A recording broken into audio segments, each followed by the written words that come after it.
You know what's wild? My best friend and I, she talked about how they're going to, at some point in this lifetime, and she said this decades ago, and I'll never forget it. She's like, when it comes to the internet, they're going to make it so expensive. When I say they, the Elon Musk of the world, Zuckerberg, Carrot Top, Trudeau, they're going to make it so expensive that people are not going to have access, not just to the internet, but to your basic needs. Your basic needs are going to be almost impossible to be met. And I remember, like, immediately when she said that, it was like a transference of energy, and it took me out.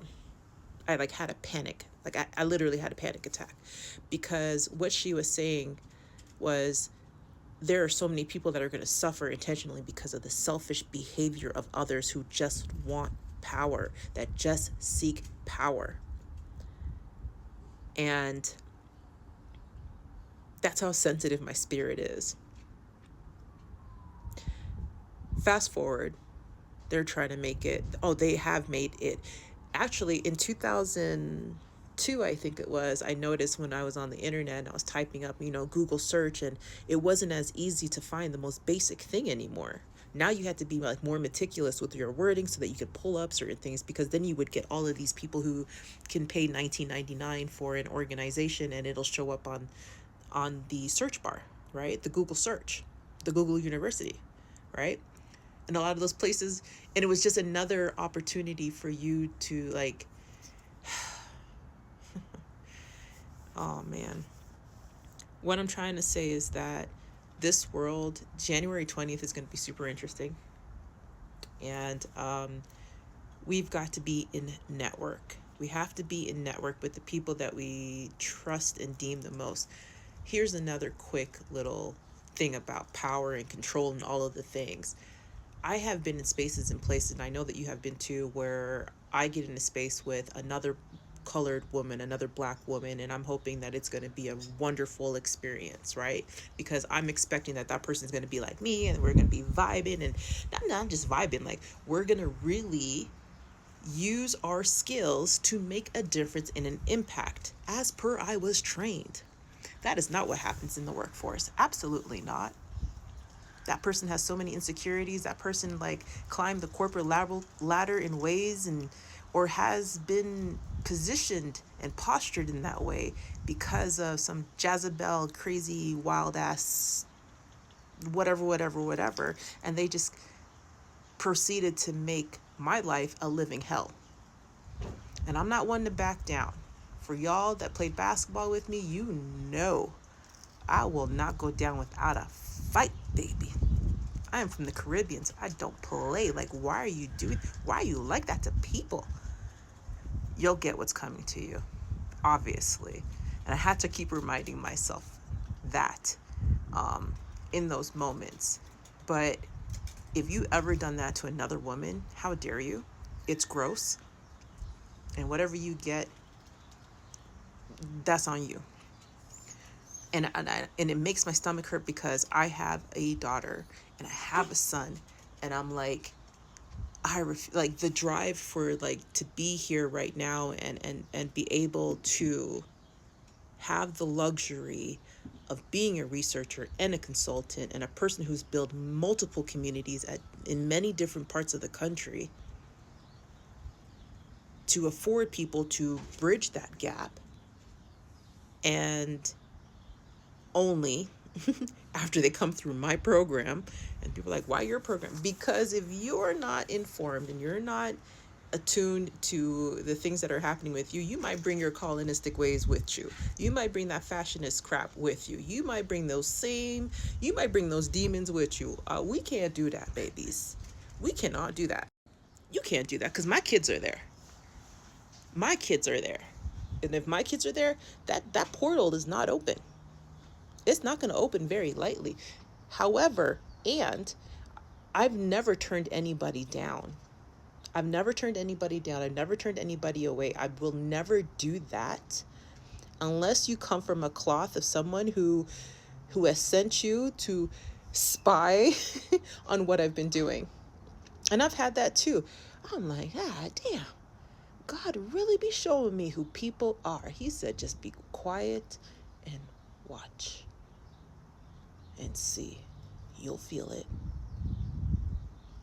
And it has been one hell of an experience.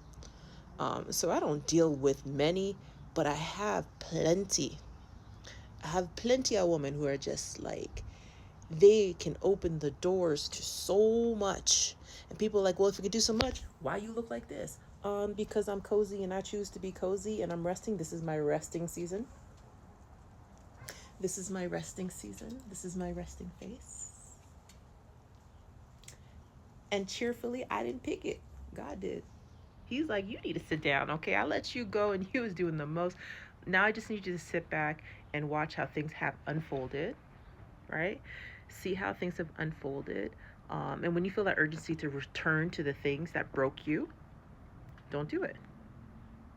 You don't need to do nothing. You're not here to fix anything. You're here to observe, right? The people that have ruined your reputation because of their selfishness, because of their insecurities, because of the most heinous ways, which has happened over and over and over in my life. And I'm like, why?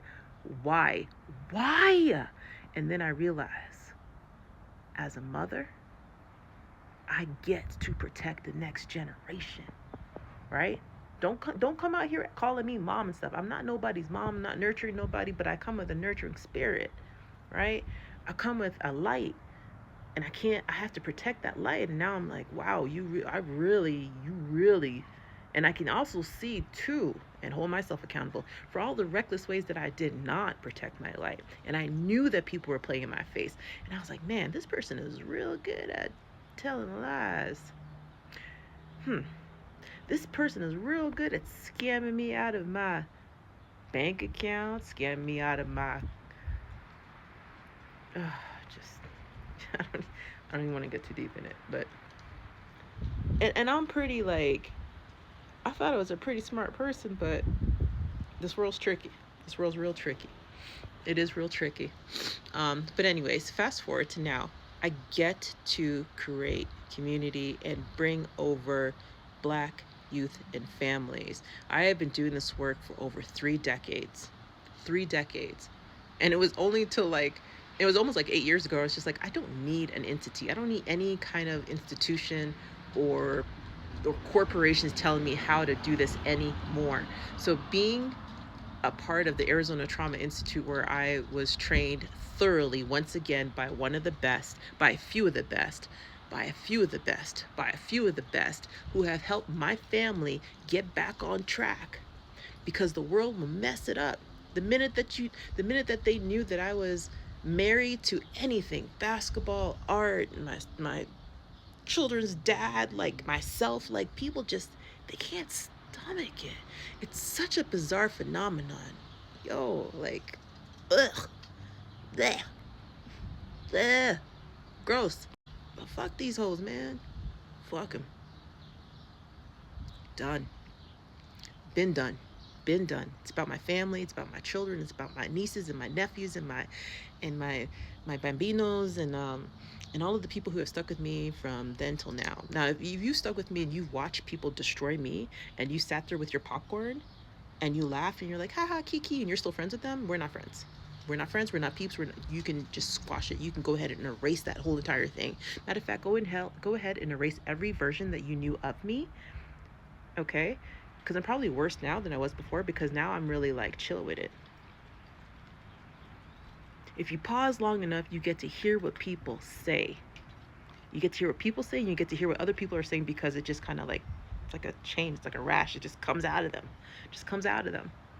That's why as somebody who supervises others and allows them to armor them with the language that they need to like tell other people to fuck right off, it's been a place of joy.